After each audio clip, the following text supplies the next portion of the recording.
인생의 큰 전환기에 느낄 수 있는 특별한 감정이 있다면 바로 설렘이 아닐까 싶습니다.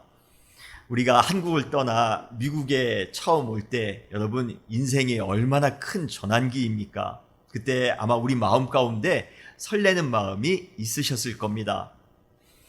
오랜 노력 끝에 원하는 직장에 취직을 하게 되었을 때, 아니면 사업을 오픈하게 되었을 때 우리의 마음은 설렘으로 가득하게 됩니다. 사랑하는 사람을 만나 새로운 가정을 꾸밀 때에도 우리의 마음은 주체할 수 없을 정도로 큰 설렘의 마음을 갖게 됩니다. 물론 새롭고 낯선 정황이 가져다 줄 예기치 못할 도전과 부담감이 전혀 없는 것은 아닙니다. 그러나 그래도 무언가 우리 인생을 바꿀 만한 아름다운 일들이 곧 우리의 삶 가운데 일어날 것이라는 그러한 기대 때문에 우리는 한없이 설레입니다. 여러분 마음 가운데 지금 그러한 설레는 마음을 가지고 계십니까? 심리적으로 인생을 오래 살아온 사람일수록 설렘의 감정을 느끼기가 더 어렵다고 합니다. 그 이유는 이미 인생의 많은 경험으로 인해 특별한 일이 아니고서는 미래가 대부분 예측이 다 가능하기 때문에 그렇습니다. 경험상 다 알기 때문이라는 것이죠. 사람은 이미 경험해 본 것에 대해서는 그 결과를 다 예측할 수 있기 때문에 기대가 떨어지게 되고, 그렇기 때문에 우리는 자연스럽게 설레는 감정도 누그러지게 됩니다. 그래서인지 우리가 사춘기 어린 시절 때에는 봄바람의 그 간 향기에도 괜스레 설레곤 했습니다만, 나이가 들면서 웬만한 인생의 기회가 찾아와도, 아니면 인생의 대전환기가 찾아와도 그래도 큰 설렘을 느끼지 못할 때가 많이 있습니다. 그리고 다 우리는 이렇게 얘기해요. 다 해봤는데 별거 아닌 것 같다라는 것이죠. 과거에 다 해봤는데 이번에도 별거 없을 거야 라는 마음으로 설렘의 마음을 우리가 갖지 못한다고 합니다. 사실 설렘은 우리 안에 잠재되어져 있는 행동을 유발하는 그러한 세포를 깨우는 아주 특별한 작용을 합니다. 결국 설렘이 없다는 것은 우리가 인생을 더 행복하고 아름답게 살도록 하는 삶의 동력을 잃는 것과 마찬가지입니다.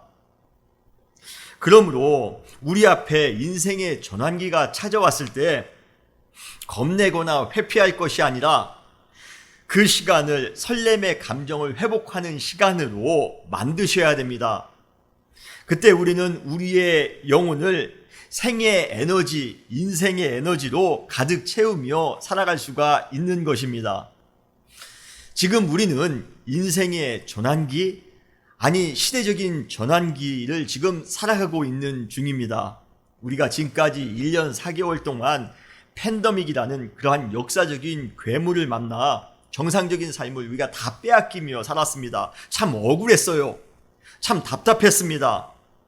우리 교회도 지난 팬데믹 기간 동안에 본의 아니게 온라인 예배를 드리면서 함께 모여 예배 드리는 것, 함께 모여 교제하는 것, 우리 얼마나 그리워했었습니까?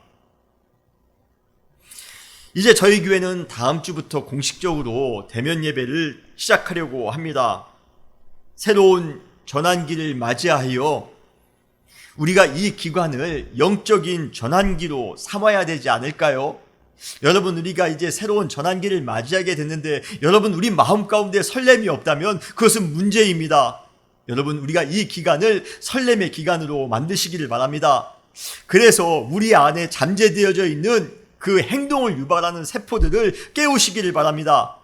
내가 이러한 기간에, 이 전환기에 내가 주님을 위하여, 내가 지역을 위하여, 사랑하는 사람을 위하여, 수많은 영혼들을 위하여 내가 또 헌신하며 봉사하며 살아가야 되겠다라는 그러한 뜨거운 열정을 회복하시는 우리 사랑하는 모든 성도님들이 되시기를 주님의 이름으로 축원합니다. 이제 우리는 팬데믹 이후에 설레는 마음이 우리 가운데 있었으면 좋겠습니다. 여러분, 교회가 부흥하는 그러한 모습을 상상해 보시기 바랍니다. 우리 모든 성도님들이 한자리에 모여 뜨겁게 예배드리는 모습을 상상해 보시기 바랍니다.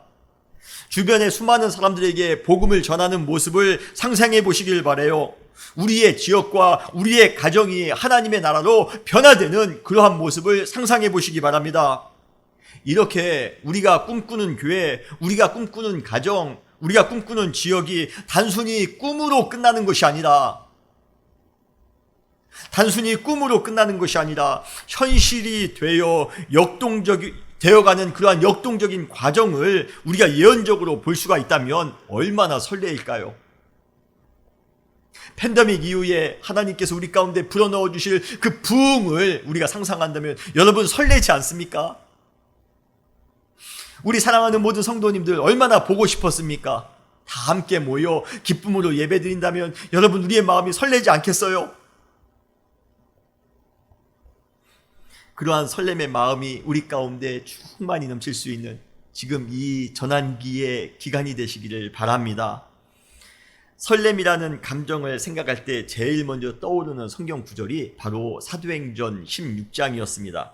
16장은 사도 바울이 처음으로 유럽 선교를 시작한 내용을 담고 있습니다. 사실 우리는 이 구절을 작년에 새로운 지평이라는 설교 시리즈를 할 때 함께 나누었던 적이 있습니다. 그러나 설렘의 주제라고 할 때 제 마음 가운데 제일 먼저 떠오른 구절이 이 구절이었고요. 지난주 한 주간 동안에 이 구절을 함께 제 마음 가운데 묵상하면서 다시 한번 설렘이라는 주제로 이 구절을 나누면 참 좋겠다라는 생각을 하게 되었습니다. 사실 사도 바울이 이전까지 아시아 선교에만 매진했던 이유는 단순합니다. 바로 바울은 지금까지 아시아 선교 이상의 다른 이방 지역의 선교를 생각해 본 적이 없었기 때문에 그렇습니다. 복음 전도에 열심은 있었지만 자신이 정한 테두리 안에서, 자신이 정한 그 경계 안에서의 열심만 있었을 뿐이에요. 그러던 그에게 성령님께서는 유럽이라는 또 다른 세계, 지금까지와는 전혀 차원이 다른 세계를 향하여 복음을 전할 것을 사도 바울에게 보여주셨던 것입니다. 여기에 나오는 이 마게도니아는요, 아시아가 아니라 유럽입니다. 가끔 그때 바울의 마음이 어땠을까 상상해 보았습니다. 자신에게 주어진 새로운 비전으로 인해 큰 부담을 갖게 되었을까? 나는 그냥 아시아가 좋은데 왜 유럽으로 가라고 하시는 것일까? 그러한 전환기에 부담만 가졌을까? 아니면 아시아를 뛰어넘어 전 세계를 향해 나아가는 그러한 상상을 하면서 설레는 마음을 가졌을까? 분명히 그의 마음은 지금 우리 은혜교회에 사랑하는 모든 성도님처럼 아마 설렘으로 가득 찼을 것입니다. 아니, 내가 아시아에서만 겨우 복음을 전하며 살아갈 것이라 생각했던 내가 그 당시 세계의 중심인 유럽을 향해 나아가 복음을 전할 수 있는 기회를 하나님께서 주시다니 얼마나 꿈만 같은가, 얼마나 기가 막힌 하나님의 은혜인가. 이렇게 우리는 유럽의 선교를 눈앞에 앞두고 설렘으로 들떠있는 바울의 모습을 상상하면서 설렘에 대한 4가지 아주 귀중한 사실을 깨닫게 됩니다. 오늘 여러분과 같이 더불어 이 4가지를, 설렘의 시점에서 우리가 가져야 될 4가지 중요한 사실을 함께 나누어 보기를 원합니다. 첫 번째, 설렘은 내 뜻대로 안 되는 혹독한 상황 속에서 찾아온다는 것입니다. 이것은 참 아이러니하기도 하고요, 그래서인지 참 신비하기도 합니다. 우리는 모든 것이 잘 풀릴 때 설렐 것이라 생각합니다. 모든 것이 다 형통할 때, 모든 것이 나의 생각대로 다 이루어질 때 설렐 것이라 생각합니다. 그러나 그것은 오해입니다. 모든 것이 잘 풀리는 상황 속에서 오히려 순수한 설렘을 느끼기가 더 어렵다는 것이에요. 형통이 익숙해진 삶, 승리가 익숙해진 삶, 그러한 익숙해진 삶 가운데에서는요, 우리가 설렘을 느끼기가 어렵습니다. 매사에 모든 일에 성공만 하는 사람은 절대로 새로운 성공이 찾아왔을 때 그 성공을 당연한 것으로 생각하기에 그리 설레는 마음을 갖지 못합니다.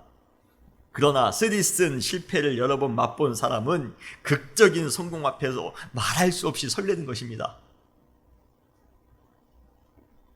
그래서 설렘의 감정은 오랜 솔로 생활로 인해 고독해질 대로 고독해진 그러한 사람들에게, 아니면 참혹한 전쟁으로 인해 두려움으로 가득한 그 사람의 마음에 한 줄기 빛처럼 찾아오는 것처럼 지치고 힘든 우리의 마음 가운데 그 설렘의 마음이 살포시 찾아오는 줄 여러분 믿으시길 바랍니다. 사도 바울을 설레게 만들었던 유럽을 향한 선교 비전은 아시아 선교의 실패라는 그러한 부정적인 상황 속에서 찾아왔다는 것이에요. 오늘 본문 말씀은 이렇게 말씀하십니다. 사도행전 16장 6절로 7절에 보면요, 성령이 아시아에서 말씀을 전하지 못하게 하시거늘 그들이 부르기아와 갈라디아 땅으로 다녀가 무시아 베르로 비두니아로 가고자 애쓰되 예수의 영이 허락하지 아니하시는지라 라고 말씀하고 있습니다. 이 구절에 나오는 부르기아, 갈라디아, 무시아, 비두니아 다 아시아 지역의 명칭들입니다. 사도 바울은 나름 아시아 선교에 자신이 있었습니다. 그런데 생각지도 못했던 난관이 그에게 찾아왔던 것이에요. 오늘 본문에서는요, 성령이 말씀을 전하지 못하게 하신다, 예수의 영이 허락하지 아니하신다라고 신앙적으로 해석해서 말하고 있지만 솔직히 말하면 바울은 지금 아시아 선교에 상당한 어려움을 겪고 있다라는 것입니다. 그냥 말이 좋아서 예수님의 영이 허락하지 아니하신다라고 말씀하는 거예요.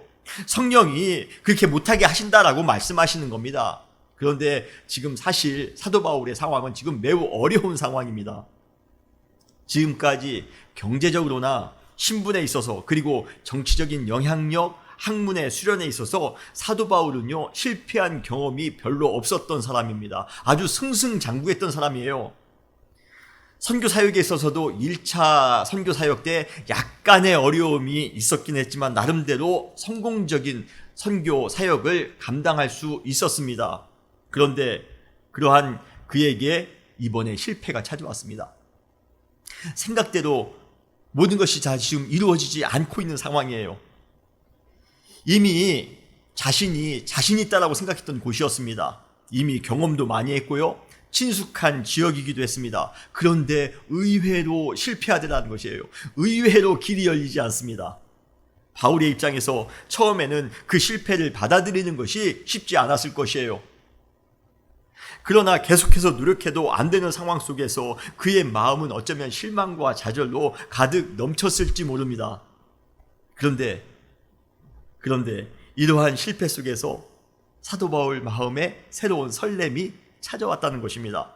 바로 아시아를 넘어 유럽으로 뻗어나가는 선교의 비전을 성령님께서 바울에게 주신 것입니다. 정말 실패로 가득 찼는데요, 정말 되는 것이 하나도 없었는데요, 그래서 마음 가운데 여러 가지 낙담하는 마음이 있었는데요, 그런데 바로 그 순간에 하나님께서는 아시아 선교를 넘어 저 유럽으로 더 큰 비전을 바울에게 허락하시더라는 것입니다.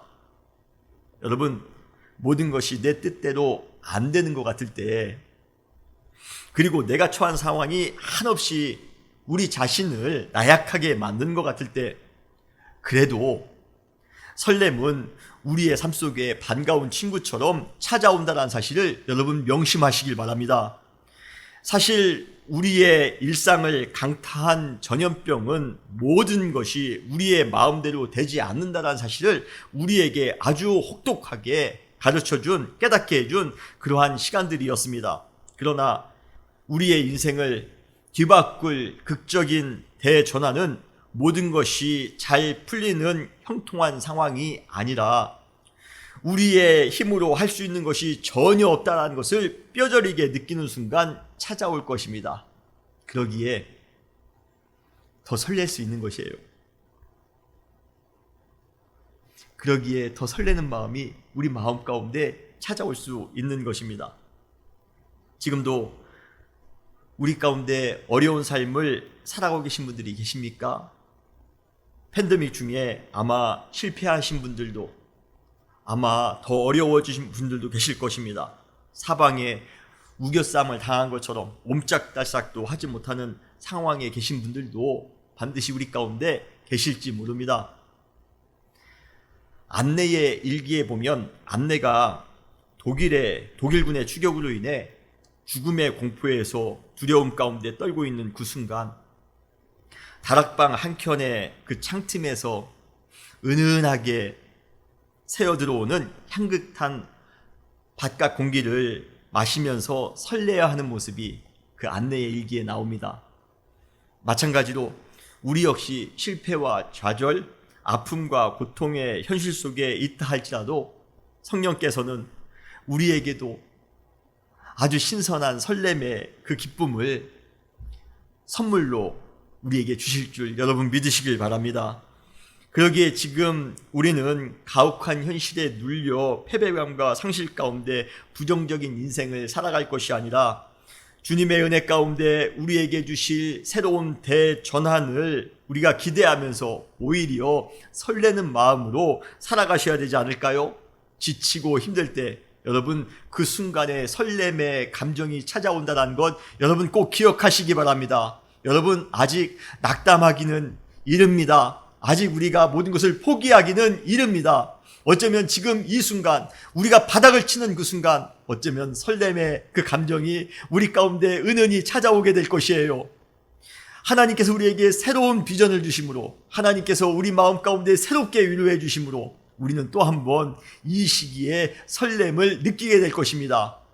여러분 우리 가운데 있는 고난과 역경 때문에 답답해하지 마시고 오히려 지금 이 순간 하나님께서 우리에게 설렘을 주실 것이라는 그러한 기대를 가지고 믿음으로 살아가시는 우리 모든 사랑하는 성도님들이 되시기를 주님의 이름으로 축원합니다. 두 번째로 설렘은 우리의 진정한 사명이 무엇인지를 알았을 때 찾아온다는 것입니다. 우리 안에 있는 하나님의 사명이 우리의 마음을 설레게 만든다는 것이에요. 사명이 없는 사람은 설레일 수 없습니다. 그렇지만 하나님께서는 우리 사랑하는 성도님들에게 사명을 주실 것입니다. 그 사명을 깨닫는 순간 우리의 마음이 설레게 될 것이에요. 가끔 우리는 우리에게 주어진 하나님의 그 엄청난 사명에 대해 가소평가하는 경향이 있습니다. 우리에게 주어진 하나님의 사명을 별것 아닌 것처럼 생각한다는 것이에요. 그러나 어쩌면 우리가 인생을 살면서 이루고 있는 일이 하나님께서 계획하신 것의 10분의 1도 안 될 수 있다는 것 여러분 한번 생각해 보셨습니까? 다시 말해 우리는 주님의 은혜로 10을 이루며 살아갈 수 있는 존재인데 그냥 우리의 노력으로 하나만 겨우 이루며 살아가면서도 만족하며 살고 있다는 것이에요. 이 얼마나 안타깝습니까? 여러분 우리는 10을 이룰 수 있는 존재였습니다. 하나님은 우리 가운데 10을 이룰 수 있도록 사명을 주었습니다. 그런데 우리는 그냥 우리의 생각으로 우리의 노력으로 하나만 겨우 이루면서 살아갑니다. 그러면서도 우리는 내가 마치 무언가를 다 했다는 식으로 생각하며 살아간다는 것이에요. 안타깝습니다.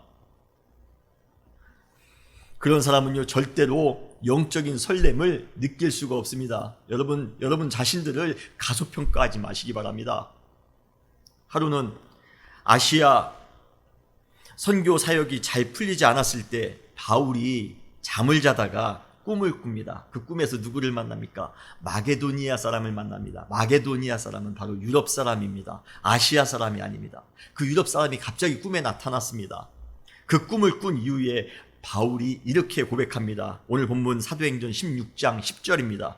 바울이 그 환상을 보았을 때 우리가 곧 마게도니아로 떠나기를 힘쓰니 이는 하나님이 저 사람들에게 복음을 전하라고 우리를 부르신 줄로 인정함이더라.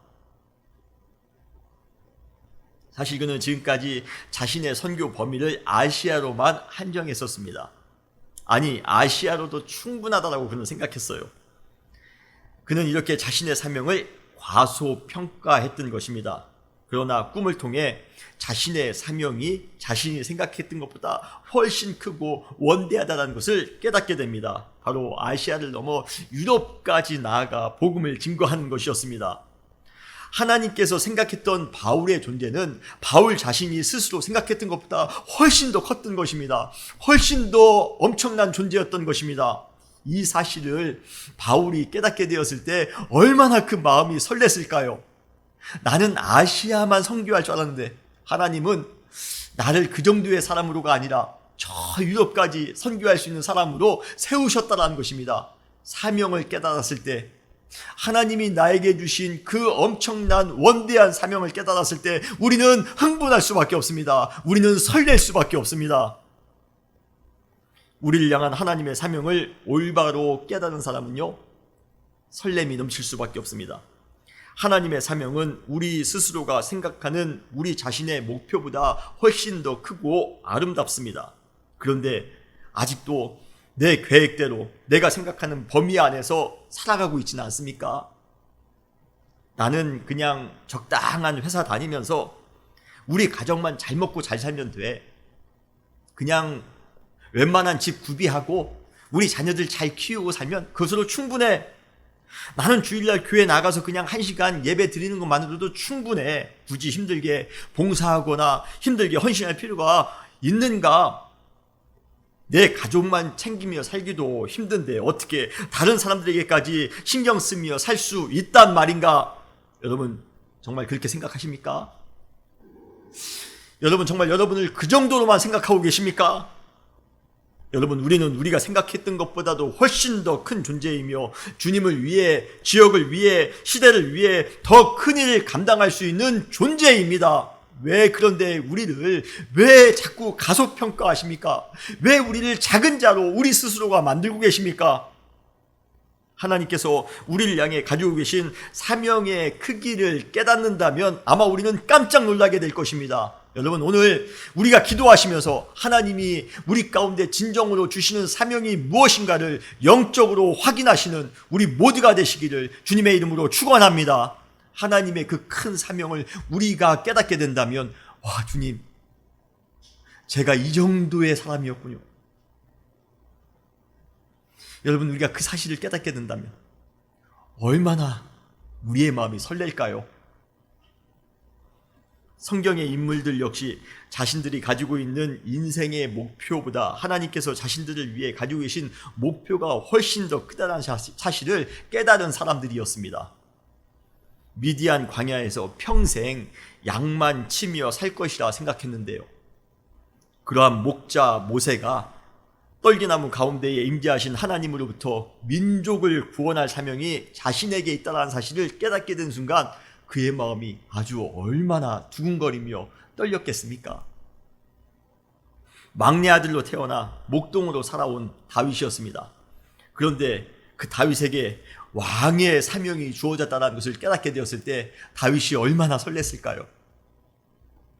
남유다 시골에서 뽕나무를 키우며 그냥 이래저래 평범하게 살아갈 줄 알았던 그 아모스가 이스라엘의 현실을 고발하고 미래의 운명을 예언하게 될 선지자로서의 사명을 본인이 가지게 되었을 때 얼마나 그 마음이 설렜겠습니까?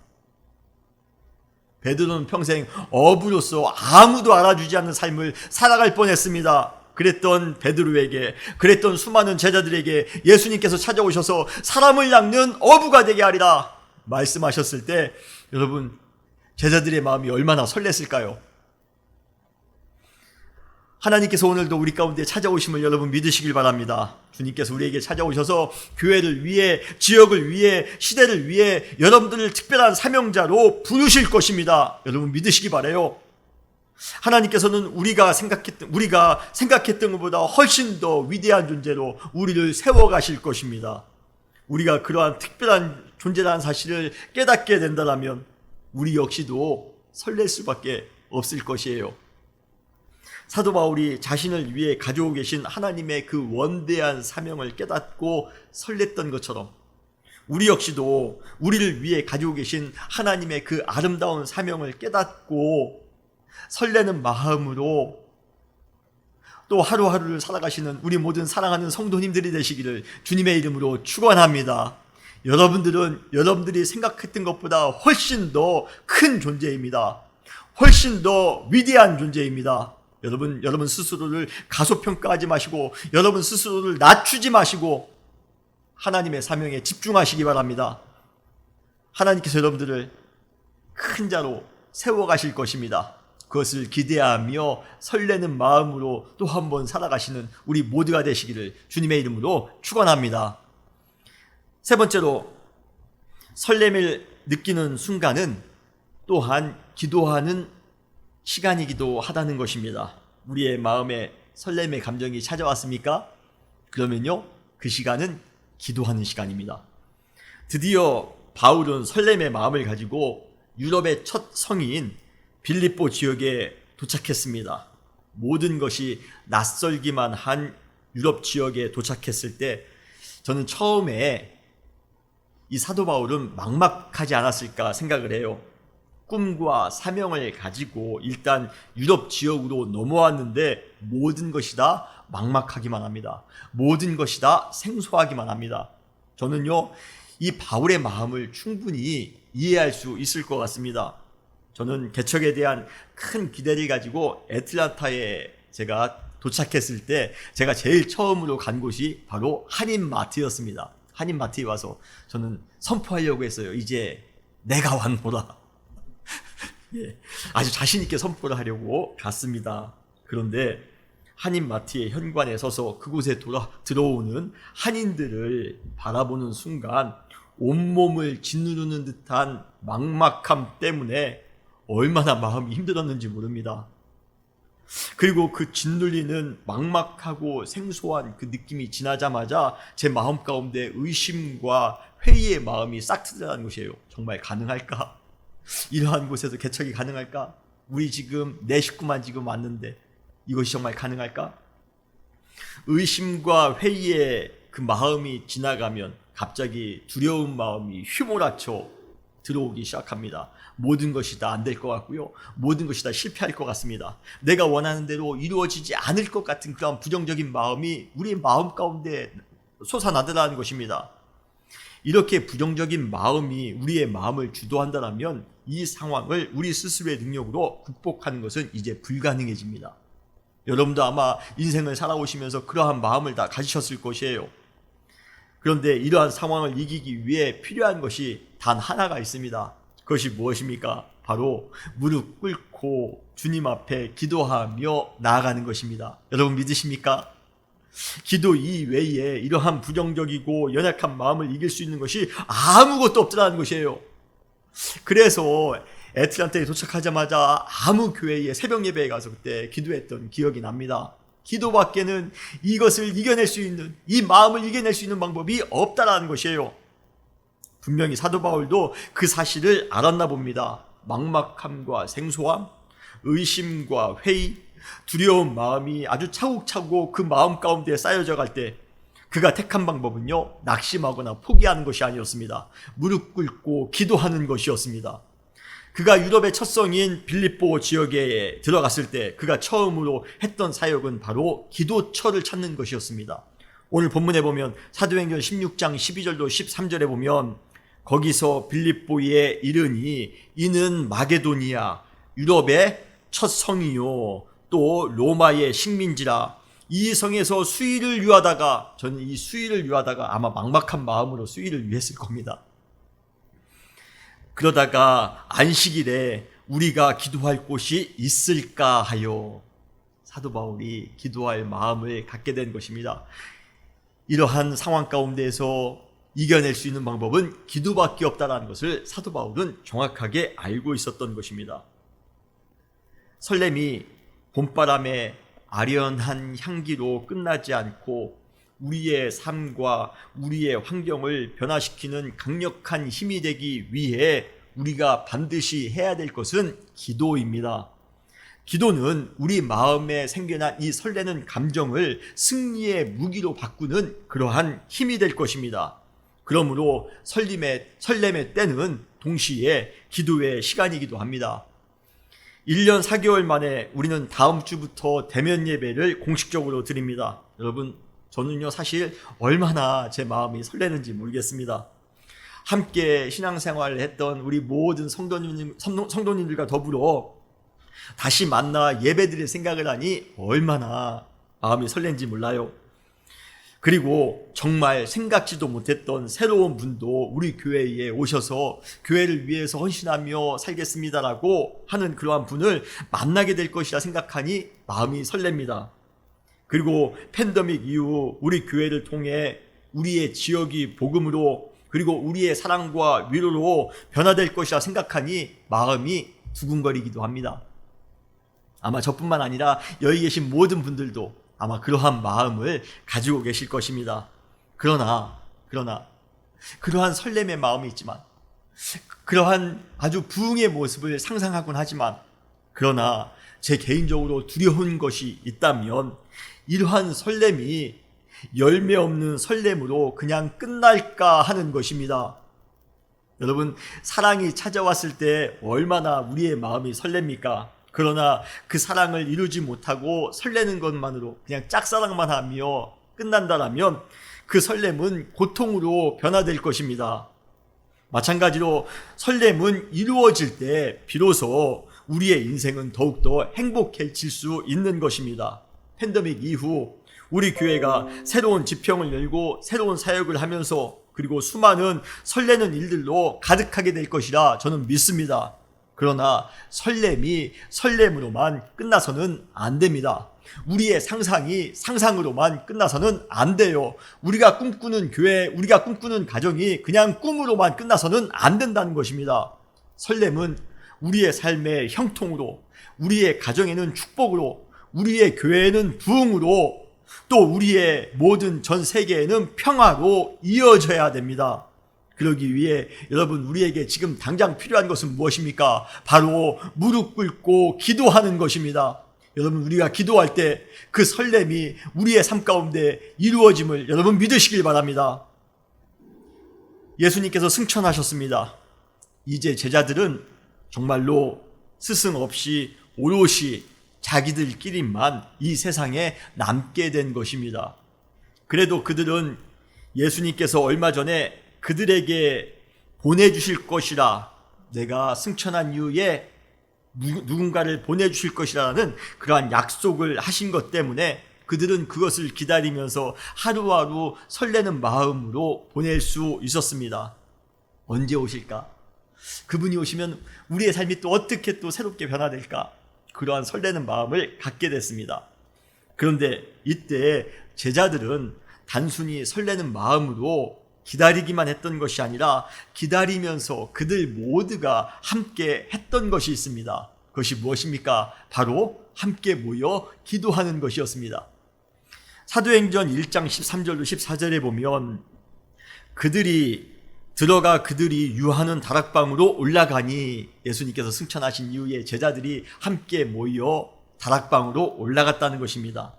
그리고 제자들이 열거됩니다. 베드로, 요한, 야고보, 안드레와 빌립, 도마와 바돌로메, 마테오와 및 알페오의 아들 야고보, 샬롯인 시몬, 야고보의 아들 유다가 다 거기 있어 여자들과 예수의 어머니 마리아와 예수의 아우들과 더불어 마음을 같이 하여 오로지 기도에 힘쓰니라.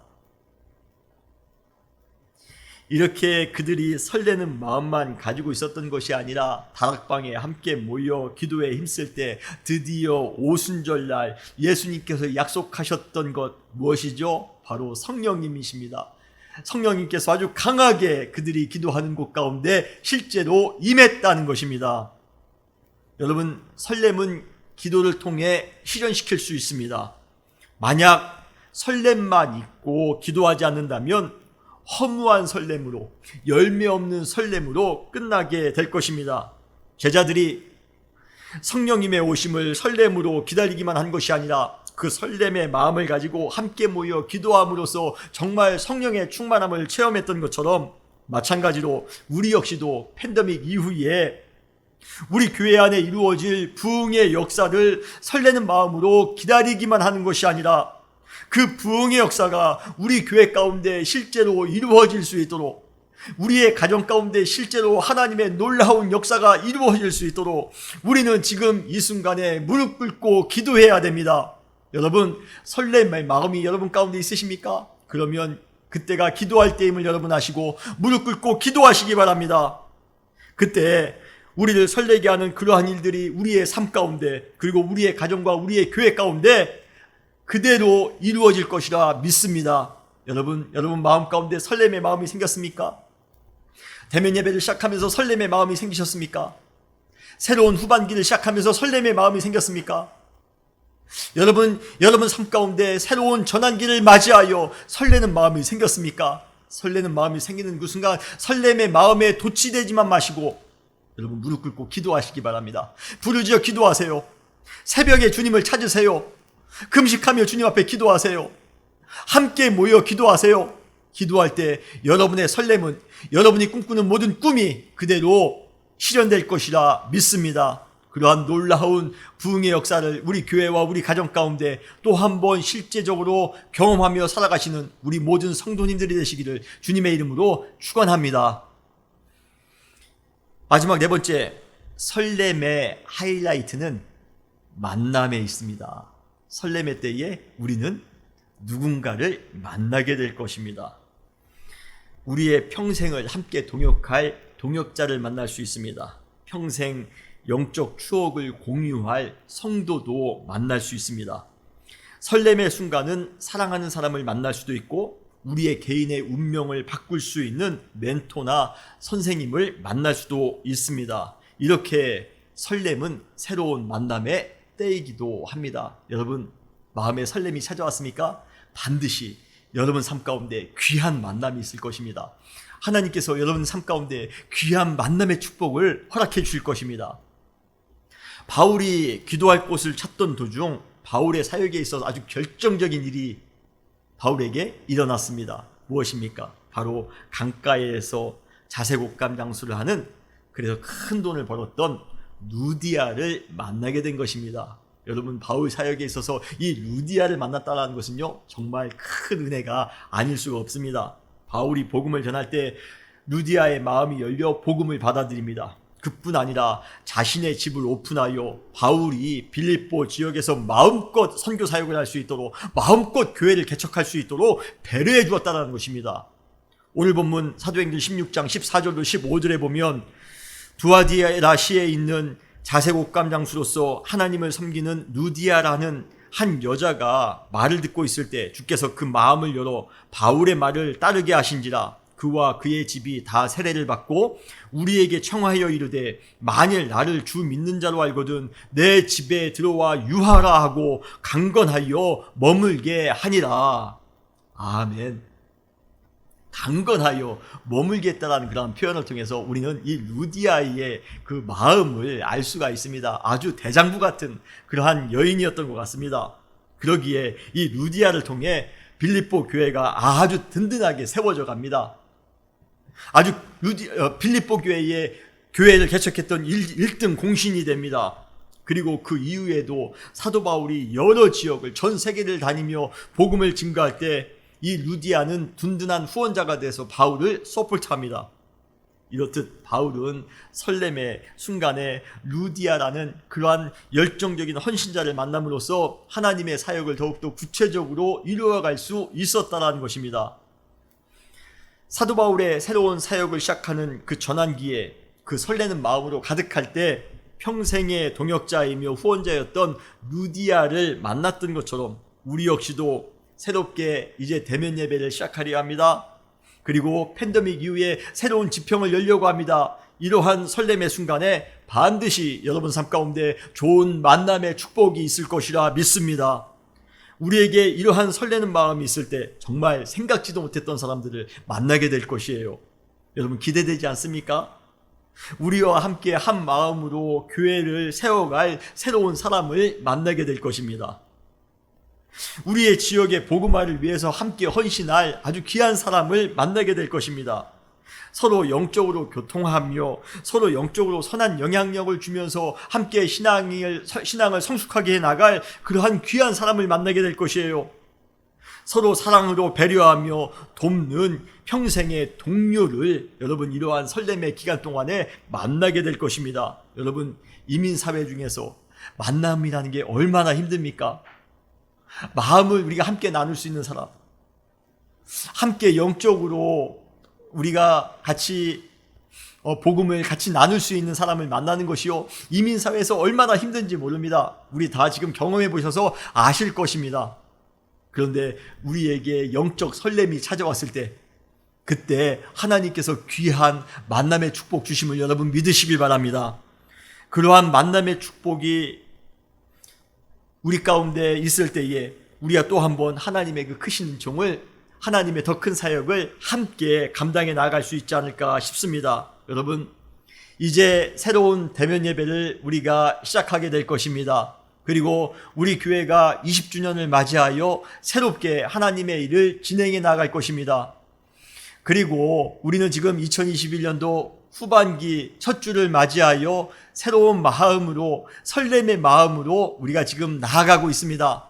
이러한 시기에 하나님의 그 크신 은혜가 우리의 삶 가운데 충만히 넘칠 줄 여러분 믿으시길 바랍니다. 저는 우리 교회 안에 설렘으로 가득했으면 좋겠습니다.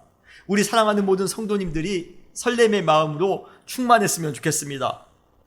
그 설렘은 혹독한 상황 속에 단비처럼 여러분들에게 찾아올 것입니다.